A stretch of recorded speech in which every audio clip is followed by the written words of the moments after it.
तो यारो, आज की वीडियो बहुत ही खास होने वाली है क्योंकि हम बात करने जा रहे हैं ब्लैक क्लोवर की मांगा के उस धमाकेदार आर्क की, जहां से कहानी में असली तूफान आता है। क्लोवर किंगडम के मैजिक नाइट्स, हार्ट किंगडम के स्पिरिट गार्डियंस और यहां तक कि एल्व्स भी तैयारियां करने लग गए। सबने अपने अपने तरीके से कमर कस ली थी कि अब चाहे कुछ भी हो जाए, डेविल की एंट्री को रोकना ही है। और इसी बीच हमारे प्यारे हीरो अस्ता ने भी बड़ा धमाका कर दिया। अब तक तो उसने बस डेविल की डेविल यानी लीब से दोस्ती कर ली। हाँ, सच में दोस्ती। सोचो, डेविल जिससे बाकी सब डरते हैं, उसके साथ मिलकर लड़ाई की तैयारी। और अस्ता की यही बात उसे दूसरों से अलग बनाती है। अब कहानी में आता है वाइस कैप्टन नाच्त का एंट्री। बंदा शैडो मैजिक यूज करता है और उसके साथ है चार चार डेविल्स। भाई साहब, ये कोई मामूली इंसान नहीं। इनकी एंट्री ने पूरे माहौल को ही डार्क और इंटेंस बना दिया।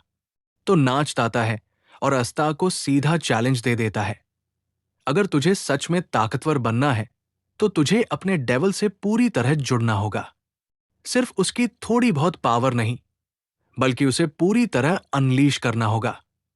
और फिर वो डेविल यूनियन मोड कैनिस एक्टिवेट कर देता है, जो देखने में तो खुद एक डेविल फॉर्म जैसा लगता है। अब अस्ता और लीब को पकड़ लिया जाता है ताकि वो सीख सके कि कैसे सही में यूनियन करना है। लेकिन लीब ही कम नहीं।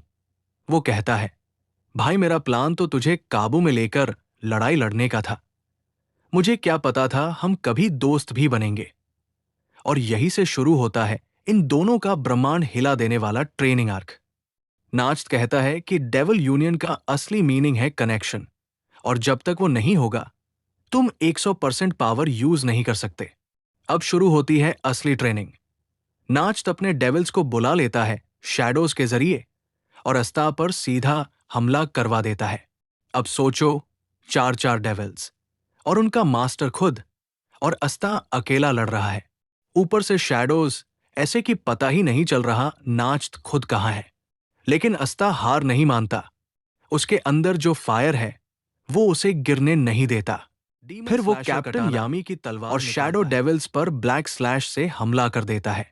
भाई, वो सीन ही ऐसा था कि हर किसी को खड़े होकर ताली बजानी चाहिए। अब बात वही खत्म नहीं होती। दूसरी तरफ यूनो भी अपनी तैयारियों में लगा हुआ है। वो अपनी स्पिरिट मैजिक को और ताकतवर बना रहा है। तभी वहां आता है लैंग्रीज, उसका पुराना वाइस कैप्टन। अब दोनों की बातचीत थोड़ी टसल जैसी होती है, लेकिन फिर वो एक दूसरे की मदद करने के लिए तैयार हो जाते हैं, क्योंकि भाई बात गोल्डन डॉन की है। और यहीं से इन दोनों की टीम अप ट्रेनिंग शुरू होती है। अब वापस आते हैं अस्ता और लीब की जोड़ी पर। ट्रेनिंग का लेवल अब इतना हाई हो गया है कि नाच्त सीरियसली लड़ रहा है। अस्ता की हालत खराब हो गई है, बार बार गिर रहा है, हर बार सोचता है कि शायद अब खत्म, लेकिन फिर उठता है। ली भी महसूस कर रहा है कि वो सिर्फ अस्ता को पावर नहीं दे सकता जब तक कि उनके बीच सच्चा तालमेल न हो।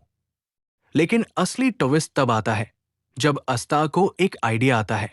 अब लीब सोचता है कि ये भी बाकी 90% बेवकूफ आइडियाज जैसा ही होगा। लेकिन भाई, कभी कभी अस्ता के क्रेजी आइडियाज सच में काम कर जाते हैं। अस्ता और लीब डिसाइड करते हैं कि उन्हें लड़ने की बजाय एक दूसरे को समझना चाहिए। और तभी अस्ता को समझ आता है कि लीब को सिर्फ पावर का सोर्स समझना गलत है। उसे एक पार्टनर बनाना होगा, एक बराबरी का साथी। तभी उनका रिश्ता एक नया मोड़ लेता है और पहली बार ऐसा लगता है कि डेविल यूनियन सच में मुमकिन हो सकता है। नाचते सब देखकर थोड़ा भावुक भी हो जाता है। उसे अपने भाई की याद आने लगती है। अब कहानी लेती है अगला बड़ा मोड़, स्पेड किंगडम की ओर। जो डायमंड किंगडम वहां मॉरिस नाम का साइंटिस्ट और अब डेविल्स के लिए रिचुअल तैयार कर रहा है। उसका प्लान है डेविल्स को पूरी तरह बाहर लाना और यामी और विलियम को उस रिचुअल में बलिदान के तौर पर इस्तेमाल करना। यह रिचुअल ऑफ द एडवेंट है, जिसके जरिए डेविल्स की पूरी आर्मी बाहर आ सकती है। अब अस्ता और लीब की ट्रेनिंग अपने क्लाइमेक्स पर पहुंचती है। नाच्त अपनी मना जोन एक्टिवेट कर देता है और चारों तरफ से अस्ता पर अटैक शुरू हो जाते हैं। वो सोचता है, मैं इनकी की को भी सेंस नहीं कर पा रहा। कैसे बचूं इनसे? लेकिन वहीं पर लीप की मदद से अस्ता समझ जाता है कि डर को फेस करना ही असली ताकत है। वो सोचता है, अगर मुझे यामी को बचाना है, अगर मुझे राता का बदला लेना है, तो मैं यहां नहीं मर सकता। वो अपनी सारी ताकत एकजुट करता है और पहली बार अपने अंदर की सारी लिमिट को पार करने की कोशिश करता है। और वहीं से शुरू होती है असली डेविल यूनियन की झलक। नाच्त भी हैरान रह जाता है, क्योंकि उसे लगने लगता है कि अस्ता और लीप की जोड़ी सच में असंभव को संभव कर सकती है। उनका कनेक्शन पहले से कहीं ज्यादा गहरा हो चुका होता है। इधर मॉरिस की कहानी और भी खतरनाक मोड़ लेती है। वो कहता है, डोंट वरी, मैं तुम्हारे भाई को ठीक कर दूंगा और इतना ताकतवर बना दूंगा कि पहले से भी ज्यादा खतरनाक हो जाएगा। वो रिचुअल को कंट्रोल करने वाला इंसान भी वही होता है। मॉरिस दावा करता है कि बाकी सब बस प्यादे हैं, असली गेम मास्टर वही है। तो गाइस, कहानी अब उस मोड़ पर आ चुकी है जहां चीजें और भी ज्यादा सीरियस हो जाती हैं। आस्था अब डेविल यूनियन करने में कामयाब हो गया है, लेकिन नैट, जो कि वाइस कैप्टन है, उसे कहता है कि अभी और ट्रेनिंग की जरूरत है। कारण भी बड़ा साफ है, उन्हें एंटी मैजिक की जरूरत है ताकि वो कैप्टन यामी और कैप्टन विलियम को बचा सके। अब जब सभी मैजिक नाइट्स तैयार हो जाते हैं डार्क ड्राइड पर हमला करने के लिए, तो रेजिस्टेंस की मदद से वो स्पेड किंगडम के कैसल में चुपचाप घुसते हैं। लेकिन तभी जेनिन एक दैत्य को रेजिस्टेंस के ऊपर छोड़ देता है, जिससे वो सब डर के मारे कांपने लगते हैं। लेकिन उसी वक्त कैप्टन मेरियो लियोना एंट्री मारती है और पूरे सीन को संभाल लेती है। इसके बाद हमें पता चलता है कि डार्क ट्रायड का मकसद क्या है, एक रिचुअल जो एडवेंट ऑफ क्लीफॉथ मैजिक सर्कल के जरिए दूसरी दुनिया के गेट को खोलने की कोशिश करता है।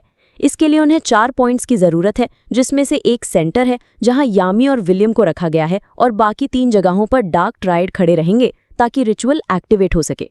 अब प्लान ये है कि हमें उन तीनों को हराना होगा ताकि रिचुअल रोका जा सके, लेकिन इसमें कोई गारंटी नहीं है कि ये तरीका काम करेगा। इसीलिए एंटी मैजिक की पावर होना बेहद जरूरी है, क्योंकि अगर कुछ गड़बड़ हो गई और यामी या विलियम को कुछ हो गया तो आस्था खुद को कभी माफ नहीं कर पाएगा। अब क्योंकि डार्क ट्रायड 3 अलग अलग पॉइंट्स पर है, इसीलिए मैजिक नाइट्स भी 3 ग्रुप्स में बढ़ जाते हैं ताकि सब एक साथ अटैक कर सके। हालांकि बाहर पहले से ही भारी जंग चल रही है, लेकिन अंदर भी कुछ दुश्मनों को छोड़ा गया है जो उन्हें रोकने की कोशिश करेंगे। इसीलिए कुछ लोग उन्हें संभालेंगे और बाकी लोग सीधे डार्क ट्रायड पर अटैक करेंगे। अब सीन आता है कैप्टन मेरियो लियोना का। उसके फुल पावर अटैक के बावजूद वो डीमन फिर से खुद को हील कर लेता है। उसे देखकर साफ पता चलता है कि अब तक जो भी किया गया है वो काफी नहीं था।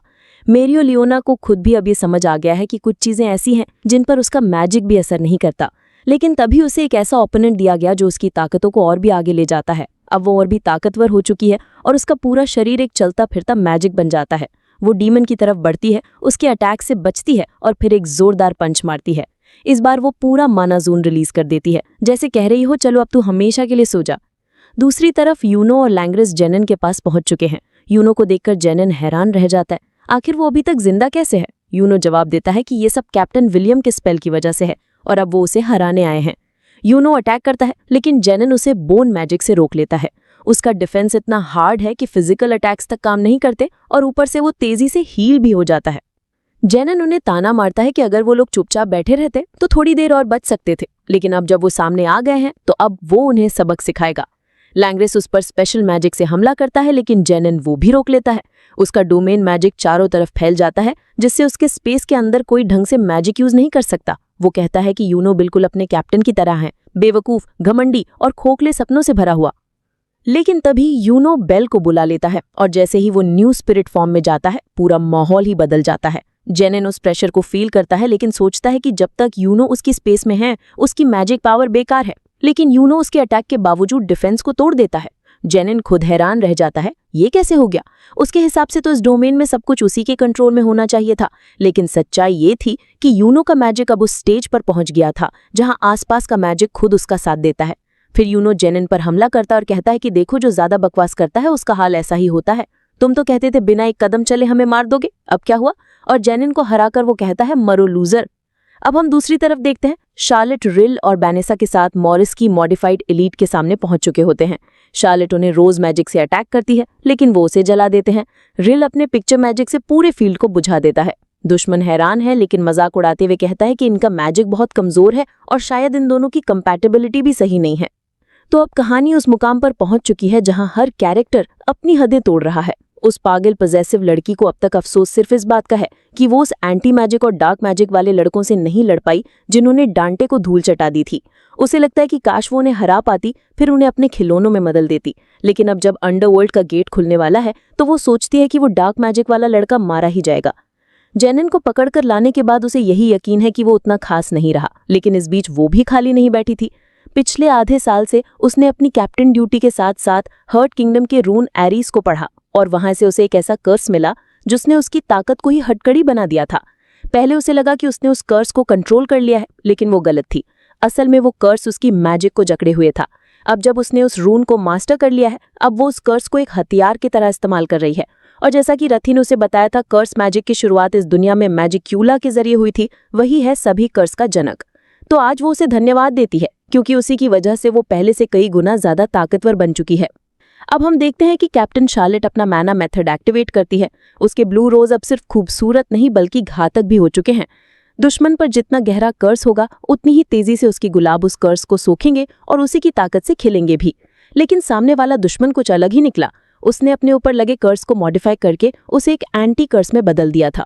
शार्लेट खुद हैरान रह जाती है क्योंकि ये तो कोई सोच भी नहीं सकता था कि एक इंसान ऐसा कर सकता है। लेकिन अब शार्लेट बदली हुई है। उसके पास ब्लू और रेड दोनों रोजेस की ताकत है। उसकी करंट ब्लू रोज अब उसका बेस है, लेकिन उसकी फुल रेड रोज उसकी वो आग है जिसे कोई नहीं बुझा सकता और वो पूरी फोर्स के साथ हमला करती है। उसकी हर मूवमेंट ये साबित कर रही है कि उसने कितना कुछ झेला है और अब वो यामी को बचाने के लिए किसी भी हद तक जा सकती है। दूसरी तरफ डांटी के सामने पहुंच चुके हैं कैप्टन जैक और वाइस कैप्टन नेच। जैक बिना किसी देरी के डांटे पर हमला करता है, लेकिन डांटे की बॉडी अब मॉरिस के एक्सपेरिमेंट की वजह से पहले से भी तेजी से रीजेनरेट कर रही है। अब उसे रोकना सिर्फ एंटी मैजिक की बस की बात रह गई है। नेच को एहसास है कि अगर कोई है जो इस बंदे को डील कर सकता है तो वो जैक ही है। जैक का मैजिक किसी भी चीज को काट सकता है, यहाँ तक कि उस चीज को भी जिसे आमतौर पर नहीं काटा जा सकता। पर डांटे अब अपनी ग्रेविटी मैजिक से पूरा माहौल दबा देता है। नेच सोचता है, क्या जैक इस प्रेशर में भी अपने मैजिक को यूज कर पाएगा? तभी नेच डेविल यूनियन एक्टिवेट करता है और अपने दूसरे डेविल की टफनेस का इस्तेमाल करके ग्रेविटी के खिलाफ खड़ा रहता है। अब डांटे हैरान है, तो क्या इस एंटी मैजिक लड़के के अलावा एक और डेविल होस्ट भी है? तभी वो नेच पर हमला करता है, लेकिन नेच उसका हमला रोककर उसे एक जोरदार किक मारता है। वो कहता है कि अगर तुम्हें कोई दिक्कत ना हो तो क्या मैं इस कैप्टन से कुछ बात कर लूं? अब जैक चुप नहीं रहता। उसके फ्लैशबैक में हम देखते हैं कि उसका बचपन कैसा था। उसका बाप एक मामूली हंटर था जो पक्षी और छोटे जानवरों का शिकार करता था। वो कहता था, कभी भी उस चीज से मत टकराना जो तुमसे बड़ी हो। लेकिन जब जैक को अपने ब्लेड्स मैजिक का एहसास हुआ, तब उसके पिता ने कहा था कि वो एक अच्छा हंटर बन सकता है। जैक ने कमजोरों को निशाना बनाया, यही उसकी जिंदगी थी। लेकिन जब उसका बाप मारा गया और लोगों ने बोला कि वो माउंटेन के लॉर्ड से भिड़ गया था, तब जैक ने खुद उस भालू को खोजा और काट डाला। उसी दिन उसने ठान लिया कि वो मैजिक नाइट्स ज्वाइन करेगा। अब जैक के पास पीछे हटने का कोई ऑप्शन नहीं। वो अपनी बॉडी को ब्लेड्स में बदल देता है और कहता है, यामी कम से कम मुझे एंटरटेन तो कर पाया था, तू तो एकदम बोरिंग है। और फिर वो डांटे की ग्रेविटी मैजिक को ही काट देता है। हाँ, ग्रेविटी को। अब डांटे पर बार बार हमले हो रहे हैं और खून निकलता है। जैक कहता है, तू मुझे मान नहीं सकता। ताकतवर वो नहीं होते जिनकी पॉलिटिक्स स्ट्रांग हो। ताकतवर वो होते हैं जो अपने रास्ते में आने वाली हर चीज को काट डालते हैं, और कीड़ों को कभी कमजोर मत समझना। अब डांटे अभी भी चौंका हुआ है। जैक, लगता है मैंने तुम्हें बहुत अंडर एस्टिमेट कर दिया था। मैजिक नाइट्स की ताकत देखकर नाक्ट को यह एहसास होने लगता है कि शायद, सिर्फ शायद, उनके पास जीतने का मौका है। दूसरी तरफ डांटे और जैक के बीच एक खतरनाक फाइट चल रही होती है। दोनों को ही ये लड़ाई जैसे किसी खेल की तरह लग रही थी। उस मोमेंट पर सबको लगने लगता है कि शायद अब चीजें कंट्रोल में हैं, लेकिन तभी सबके सामने रिचुअल चालू हो चुका होता है। नाक शॉक हो जाता है और फौरन डेविल प्लेमेट को बुलाकर डेविल यूनियन में जाता है ताकि वो आसपास की मैजिक एनर्जी को समझ सके। तभी उसे रिचुअल की जगह पर सिर्फ यामी और विलियम ही नहीं, बल्कि एक और खतरनाक पावर का एहसास होता है, मॉरिस। अब यहाँ एक बड़ा ट्विस्ट सामने आता है। मॉरिस ने रिचुअल की स्पीड बढ़ा दी थी, और ऐसा वो इसलिए कर पाया क्योंकि वो खुद अब एक डेविल होस्ट बन चुका था। उसने हार्ट किंगडम की क्वीन की सारी नॉलेज एक्सट्रैक्ट करके रिचुअल को और खतरनाक बना दिया था। नाक समझ जाता है कि मॉरिस की वजह से अब दरवाजा पहले से भी तेजी से खुल रहा है, और तभी दो हाई लेवल डेविल्स पहले ही उनकी दुनिया में एंटर कर जाते हैं, लिलिथ और नामा। ये वो डेविल्स थे जो डार्क ट्राइड से भी ज्यादा पावरफुल थे।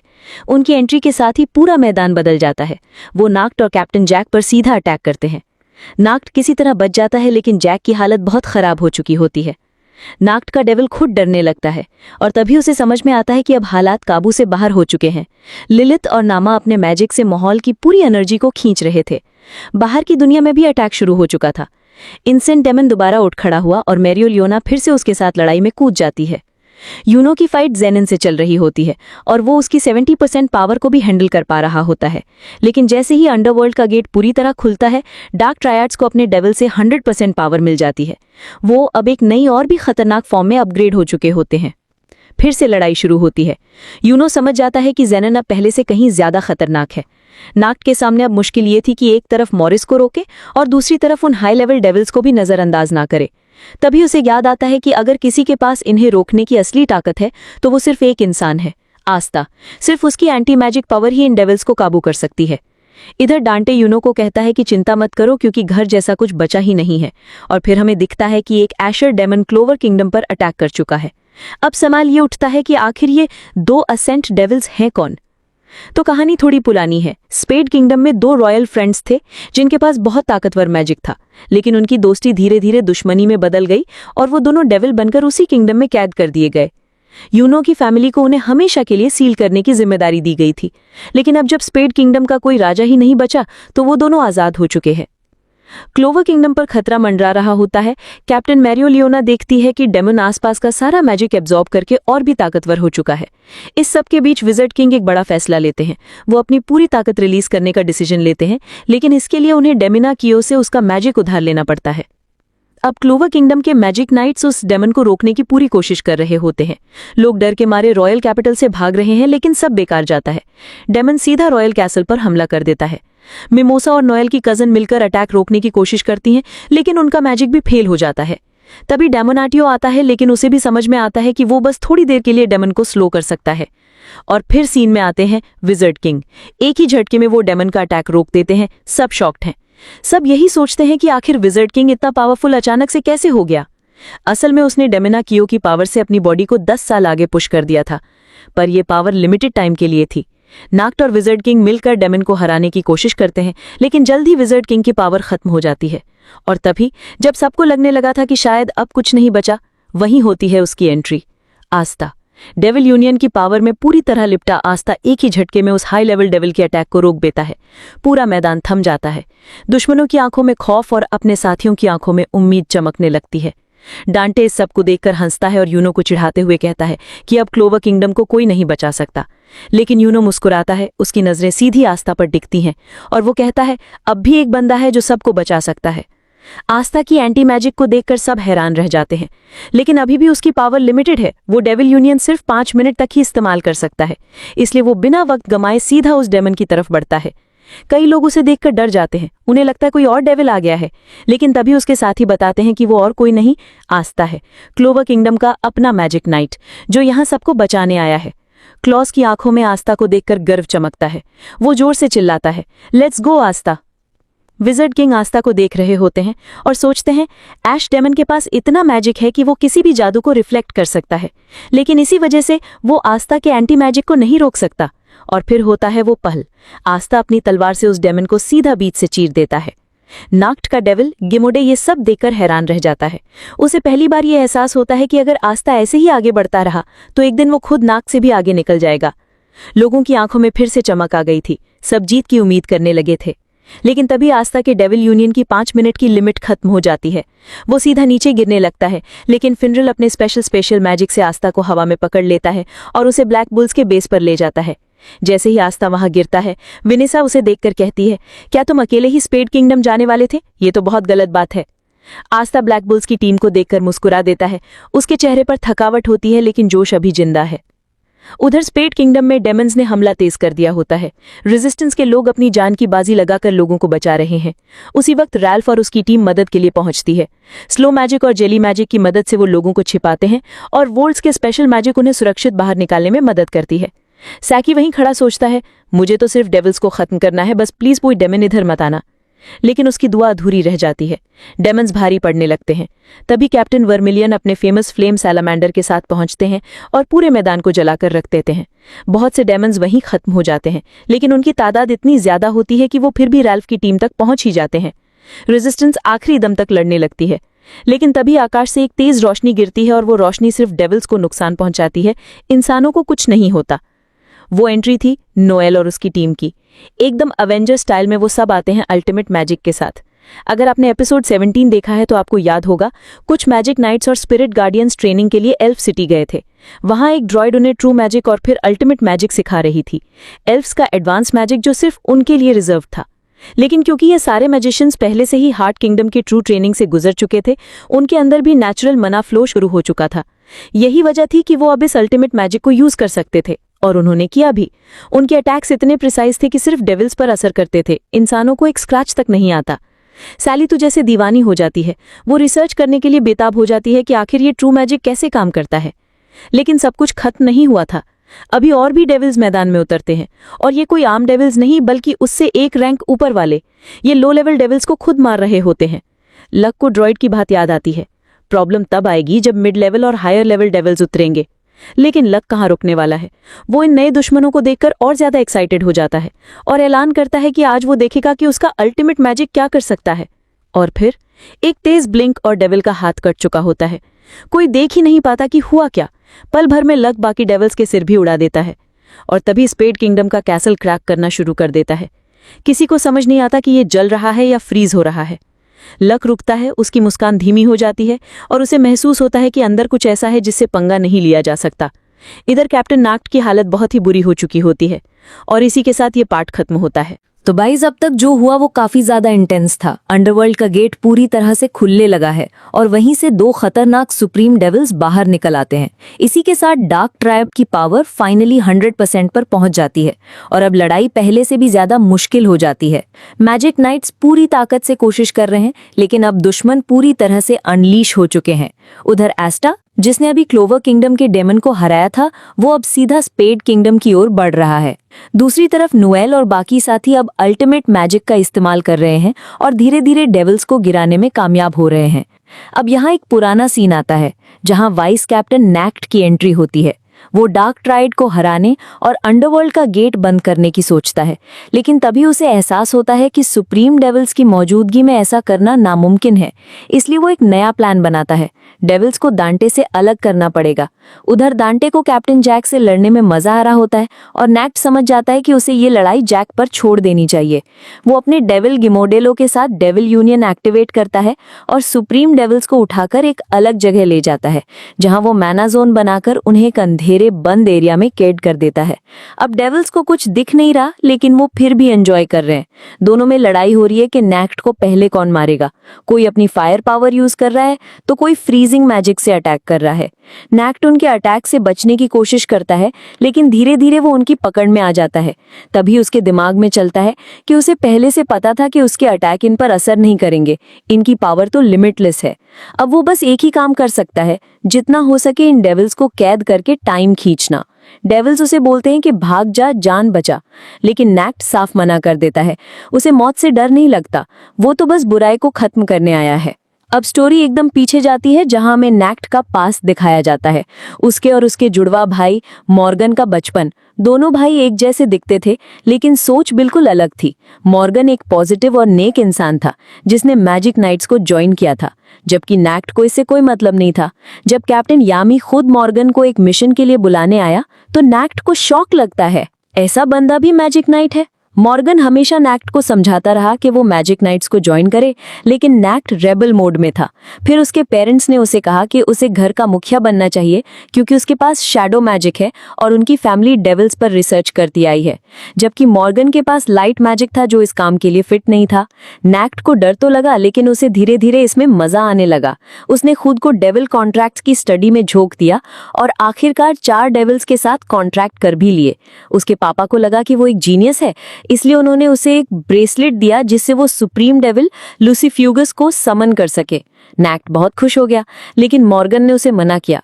उसने कहा कि ये फॉरबिडन मैजिक है और ये गलत रास्ता है, लेकिन नैक्ट किसी की सुनने को तैयार नहीं था। उसने ब्रेसलेट पहना और लूसीफ्यूगस को बुला लिया, पर जैसे ही वो समन हुआ सब कुछ बर्बाद हो गया।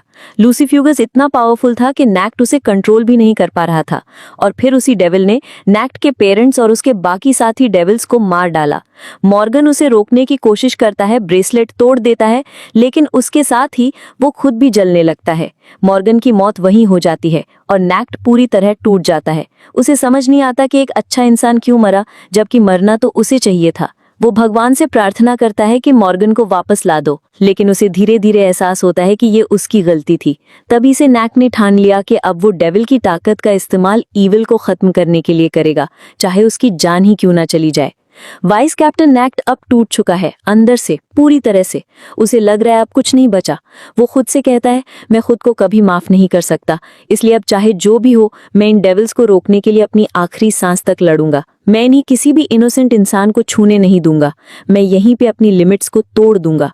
उसे पता है कि उसके सारे डेविल सिर्फ मिड लेवल हैं। सुप्रीम डेविल्स के सामने उनका कोई मतलब नहीं है। उसे अपनी लिमिट्स अच्छी तरह से पता है, और शायद यही वजह थी कि वो हमेशा पर्दे के पीछे काम करता था, हमेशा छिपा रहा।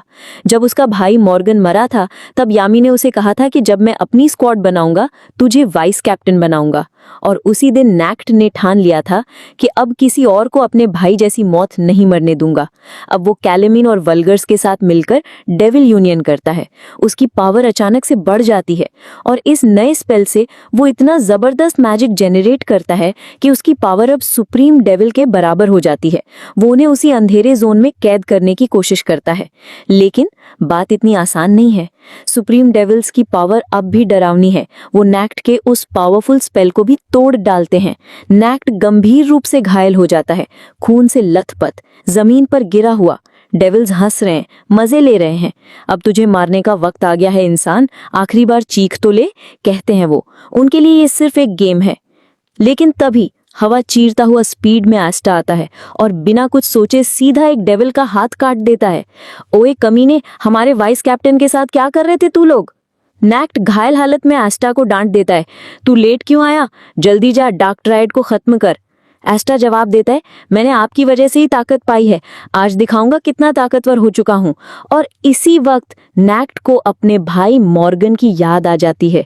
वो सोचता है, एस्टा और मॉर्गन दोनों अच्छे हैं, पर एस्टा, तुम उसकी तरह बिल्कुल नहीं हो। और वो मुस्कुराता है। दर्द के बीच भी उम्मीद नजर आती है। अब एस्टा डेविल यूनियन मोड में आ चुका है, लेकिन उसे याद आता है कि उसके पास सिर्फ 5 मिनट हैं, और उसमें से 1 मिनट तो पहले ही खत्म हो चुका है। वक्त कम है, पर इरादा पक्का। डेविल्स को मजा आ रहा है। उन्हें लगता है अब कोई ऐसा इंसान मिला है जो वाकई उन्हें थोड़ा एंटरटेन कर सकता है। एस्टा लड़ाई शुरू करता है। वो उनके मैजिक को काटना शुरू करता है, लेकिन जैसे ही एक पर वार करता है, उसकी बॉडी गायब हो जाती है। दोनों डेविल्स अब कंबाइन हो चुके हैं। एस्टा उन पर वार नहीं कर पा रहा। एस्टा की बेबसी देखकर डेविल्स और ज्यादा मजे लेने लगते हैं, लेकिन तभी एस्टा अपनी डेमन डिस्ट्रॉयर स्वॉर्ड निकालता है, जो उनके स्पेल्स को नलिफाई कर देती है, और एक तेज वार में एस्टा सुप्रीम डेविल नम्हा को चीर देता है। दूसरा डेविल हंसते हुए कहता है, बड़ी बेइज्जती कर दी बे, पहले वार तुझ पर ही हुआ, ये इसकी सबसे बड़ी गलती थी, अब हम मिलकर इसे खेलेंगे। और तभी वो दोनों डेविल्स पूरी तरह से मर्ज हो जाते हैं। अब नैक्ट और एस्टा दोनों ही शॉक में हैं। नैक्ट को समझ आ जाता है अब इनकी ताकत किसी भी हद को पार कर चुकी है, और बेचारा एस्टा जो मैजिक फील नहीं कर सकता, उसे समझ ही नहीं आ रहा है कि सामने हो क्या रहा है। लेकिन एक बात क्लियर है कि अब ये लड़ाई मजेदार होने वाली है। सुप्रीम डेविल्स एक विशाल स्पेल कास्ट करते हैं। स्पेड किंगडम के किले के ऊपर एक बड़ा मैजिक बॉल बनता है। चारों तरफ डर फैल जाता है। ये तबाही का संकेत है। डेविल कहता है, तू खुद को एंटी मैजिक से बचा लेगा, लेकिन तेरे आसपास के लोग मरेंगे। एस्टा फिर से उठता है, अपनी डेमन स्लेयर स्वॉर्ड को बड़ा करता है और एक सीधा वार उस मैजिक बॉल के नीचे करता है। वो बॉल हवा में उड़ता है, और फिर एस्टा उसे अपनी डेमन ड्रेलर स्वॉर्ड से पूरी तरह तोड़ देता है। अब वो दोबारा सुप्रीम डेविल्स की ओर बढ़ता है। उधर लिबे, एस्टा का डेविल, सोचता है, मैं तो अंडरवर्ल्ड में सबसे कमजोर था, लेकिन आज सुप्रीम डेविल से लड़ रहा हूँ। ये एस्टा आखिर है कौन? ये किस मिट्टी का बना है? उसे महसूस होता है किसी ने आज तक सुप्रीम डेविल्स को टक्कर ही नहीं दी थी, लेकिन एस्टा ने उनके दिल में डर डाल दिया है। अब डेविल्स को याद आता है कि एस्टा का डेविल यूनियन मोड सिर्फ 5 मिनट तक चलता है। वो डर कर भागने लगते हैं। एस्टा फुल स्पीड में उनका पीछा करता है, लेकिन पकड़ नहीं पा रहा। तभी कैप्टन जैक आकर डेविल्स को रोक देता है।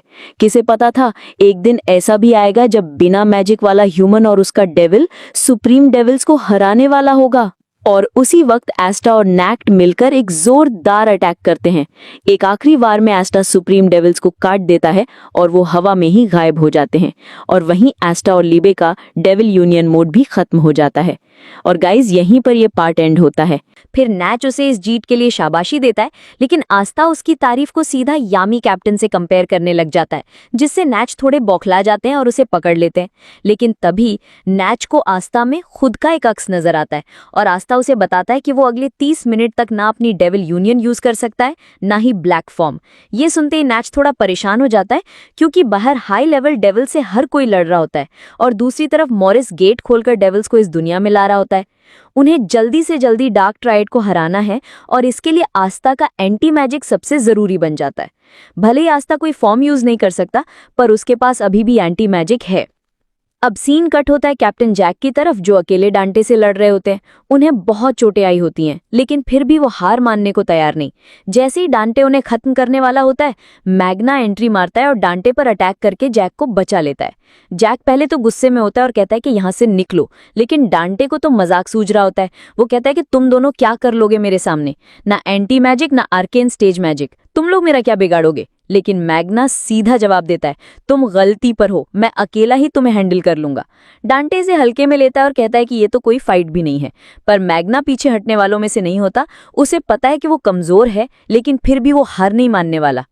वो डांटे से सीधा भिड़ जाता है। मैग्ना पहले डांटे पर अटैक करता है, लेकिन कुछ खास असर नहीं होता। फिर वो एक खास मैजिक यूज करता है, चेन मैजिक, और तब होता है असली ट्विस्ट। मैग्ना डांटे के साथ अपनी पावर लिंक कर देता है, जिससे दोनों की पावर इक्वल हो जाती है। डांटे को झटका लगता है और तभी मैग्ना उसे एक जोरदार पंच मारता है। इसके बाद हमें फ्लैशबैक में ले जाया जाता है, जहां मैग्ना 6 महीने पहले जोरा से ट्रेनिंग की रिक्वेस्ट करता है। उसे हर्ट किंगडम में जाकर पता चलता है कि उसके पास इतना मैजिक नहीं है कि मना मेथड यूज कर सके, लेकिन जोरा, जो कि खुद भी कम मैजिक वाला कॉमनर है, उसे सिखाने के लिए तैयार हो जाता है। जोरा अपने सीक्रेट अड्डे पर उसे ले जाता है और बताता है कि कैसे वो मना मेथड को एडवांस में तैयार करता है, क्योंकि उसके पास टाइम और पेशेंस दोनों हैं। मैग्ना भी पूरी जान लगाकर ट्रेनिंग करता है, खुद को कई बार उड़ाता भी है, लेकिन हार नहीं मानता। फिर उसे एक आइडिया आता है। वो एक ऐसा चेन मैजिक डेवलप करता है जो उसे और उसके ओपोनेंट को लिंक कर देता है, जिससे दोनों की पावर इक्वल हो जाती है। और यही मैजिक वो डांटे के खिलाफ यूज करता है।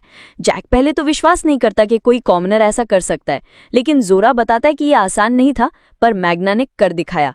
अब सब पीछे हट जाते हैं, क्योंकि ये फाइट सिर्फ और सिर्फ मैग्ना की होती है। डांटे फिर से अटैक करता है, लेकिन अब उसकी ग्रेविटी मैजिक का असर नहीं हो रहा होता, क्योंकि अब पावर सेम है और मैग्ना डांटे पर भारी पड़ने लगता है। तो सीन वहां से शुरू होता है, जहां डांटे अपनी रीजेनरेशन पावर यूज करके खुद को हील कर लेता है। जैसे ही वो ठीक होता है, वो फिर से मैग्ना पर अटैक करता है और उसे हार मानने के लिए कहता है। लेकिन वहीं जोरा सोच रहा होता है कि सामने वाला कोई भी हो, अगर तुम्हें जीतना है तो बस गट्स चाहिए। मैग्ना बुरी तरह से चोट खा रहा होता है, लेकिन उसकी आंखों में हार का कोई नामो निशान नहीं होता। डांटे अब अपना आपा खो बैठता है और एकदम पागलों की तरह अटैक करने लगता है। और हाँ, डांटे के पास रीजेनरेशन है, लेकिन मैग्ना के पास वो लग्जरी नहीं। उसकी बॉडी घायल है, पर उसकी स्पिरिट अभी भी फुल ऑन जोश में। उसी वक्त मैग्ना सोचता है कि ना वो रॉयल में पैदा हुआ, ना उसके पास लक जैसा टैलेंट है, और ना ही आस्था जैसी कोई एंटी मैजिक पावर। लेकिन फिर भी यामी ने उसे अपनी टीम का हिस्सा बनाया, और वजह सिर्फ एक, उसके गट्स। और अब जब उसने इतना मेहनत किया है, तो किसी भी हाल में हार मानने वाला नहीं है। वो डांटे से कहता है, अब ज्यादा मत बोलो, बस मार खाओ। मैग्ना और डांटे फिर से एक दूसरे को पीटना शुरू कर देते हैं, लेकिन क्योंकि डांटे की बॉडी खुद को लगातार रीजनरेट कर रही है, मैग्ना का हर अटैक जैसे बेकार हो रहा होता है। लेकिन तभी एक टर्निंग पॉइंट आता है। डांटे का मैजिक अचानक से फेड होने लगता है। वो खुद शॉक्ड होता है कि आखिर हो क्या रहा है। और वहीं मैग्ना उसे एक्सप्लेन करता है कि अब तुम और मैं दोनों ही नो मैजिक जोन में हैं। तुम्हारे पास इतना ज्यादा मैजिक था कि तुमने कभी ये सोचा ही नहीं कि ये खत्म भी हो सकता है। लेकिन अब क्योंकि हमारा मैजिक बराबर हो गया था, तुमने अनजाने में सारा यूज कर डाला। अब ना तुम कोई स्पेल चला सकते हो और ना ही डेविल से कनेक्ट कर सकते हो। अब दोनों की फाइट एकदम फिजिकल हो जाती है, बिना किसी मैजिक के, सिर्फ गट्स और फिस्ट्स। और ये फाइट मैग्ना जीतता है। वो डांटे को डाउन कर देता है। वो डांटे जिसे आस्था और यामी मिलकर भी मुश्किल से हरा पाए थे। आस्था और लक दोनों ही ये देख के शॉक्ड रह जाते हैं। आस्था को यकीन ही नहीं होता कि मैग्ना ने ये कर दिखाया, और वो उसकी जम के तारीफ करता है। लक भी अब मैग्ना के साथ लड़ने के लिए सुपर एक्साइटेड हो जाता है, और मैग्ना अंदर से बहुत खुश होता है। ये सब देख के कैप्टन जैक को भी समझ आ जाता है कि यामी ने आखिरकार उसे अपनी टीम में क्यों लिया था। और नैच, जो अब तक शॉक में था, उसे भी अब रियलाइज होता है कि मैग्ना जैसे कॉमनर ने डार्क ट्राइड के मेंबर को अकेले हराकर इतिहास बना दिया है। दूसरी तरफ मॉरिस अभी भी डेविल्स के गेट को खोलने में बिजी होता है, लेकिन जैसे ही उसे पता चलता है कि डांटे हार चुका है, वो भी थोड़ा हिल जाता है। नैच फिर सबको रिकवरी मैजिक से बनी स्वीट्स देता है ताकि सब रीहील कर सके और अगली फाइट के लिए तैयार हो सकें। पर कहानी यही नहीं रुकती। जैसे ही सब आगे बढ़ते हैं, डांटे की बॉडी फिर से हील होना शुरू होती है, लेकिन अब उसका मैजिक आउट ऑफ कंट्रोल हो चुका होता है। तभी जैक फिर से एंट्री करता है और डांटे से कहता है कि तेरा रिकवरी मैजिक तो बहुत तगड़ा है, पर तुझे हराया है एक कीड़े ने, और अब चुपचाप पड़े रहो। अब सीन कट होता है वेनिका की ओर, जहां कैप्टन शार्लेट और कैप्टन रिल क्वीन लोलोपैचिका के खिलाफ लड़ रहे होते हैं, जिसे वेनिका ने अपने कर्स मैजिक से पपेट बना दिया होता है। दोनों कैप्टन मिलकर भी उसके सामने टिक नहीं पा रहे। शार्लेट को अपनी ही कहानी याद आ जाती है। वो भी जानती है जब कोई तुम्हारी बॉडी को कंट्रोल करता है तो क्या महसूस होता है। वो कसम खाती है कि वो लोलोपैचिका को इस कर्स से आजाद कराएगी, लेकिन तभी वेनिका उस पर अटैक कर देती है और शार्लेट बच नहीं पाती। तभी नोएल और गाजा आते हैं और अटैक को ब्लॉक कर देते हैं। नोएल कहती है, जैसा वादा किया था मैं वापस आ चुकी हूँ तुम्हें हराने। वेनिका भी पूरे एटीट्यूड में बोलती है, तो तुम ताकतवर होकर आ गई हो, पर क्या तुम सच में सोचती हो कि अब तुम मुझे हरा सकोगी? नोएल एकदम रेज में होती है। वो वेनिका से कहती है कि तुम्हारी हिम्मत कैसे हुई क्वीन के साथ ऐसा करने की, और फिर वो कहती है कि वो उसे हराकर लोलोपैचिका को वापस लाएगी। अब यहाँ हमें एक और फ्लैशबैक दिखाया जाता है एल्फ्स के विलेज में, जहाँ ड्रायड नोएल को एक अल्टीमेट मैजिक से पहले एक पावर हासिल करने को कहती है, और वो पावर होती है वाटर स्पिरिट अंडाइन। अंडाइन का लोलोपैचिका के साथ कॉन्ट्रैक्ट टूट चुका होता है क्योंकि कर्स की वजह से वो अब लड़ नहीं सकती, और अब नोएल, जो कि अगली सबसे पोटेंशियल वाटर यूजर है, वही उसका नया पार्टनर बनती है। हालांकि शुरू में नोएल और अंडाइन की बिल्कुल नहीं बनती, दोनों के बीच एक टेंशन रहती है, लेकिन ड्रायड समझाती है कि डेविल्स को हराने का सिर्फ एक तरीका नहीं है, आर्केन मैजिक के अलावा एक और रास्ता है, सेंट स्टेज, जो सिर्फ स्पिरिट यूजर्स हासिल कर सकते हैं। नोएल पूछती है कि अगर ऐसा है तो फिर यूनो या वर्मिलियन को क्यों नहीं ट्रेन किया गया, वो भी तो स्पिरिट यूजर्स हैं। और फिर अंडाइन बताती है कि उसने कभी लोलोपैचिका को सेंट स्टेज के बारे में इसलिए नहीं बताया क्योंकि वो बहुत ज्यादा काइंड थी और वो नहीं चाहती थी कि उसकी इनोसेंस खत्म हो, लेकिन अब वो खुद को इस सब का जिम्मेदार मानती है। नोएल उसे समझाती है कि हाँ तुमने गलती की, लेकिन वो गलती काइंडनेस से भरी थी। और फिर दोनों एक कॉमन गोल पर आ जाती हैं, वेनिका को हराकर क्वीन को बचाना। अब सीन वापस वेनिका की तरफ शिफ्ट होता है। वो लोलोपैचिका की बॉडी को यूज करके गाजा पर अटैक कर रही होती है और पूरी तरह मजे ले रही होती है। तभी नोएल पूरे गुस्से में सामने आती है। अब सारा हिसाब बराबर होने वाला है। तो अब नोएल पूरी तरह फ्यूल्ड है, गुस्से से, दर्द से और उस नफरत से जो उसके दिल में सालों से दबी हुई थी। वो वेनिका को घूरते हुए कहती है, तुम्हारी वजह से अच्छे लोग हर्ट हुए हैं, तुम्हारी वजह से ही क्वीन आज इस हालत में है, और अब मैं तुम्हें तबाह कर दूंगी।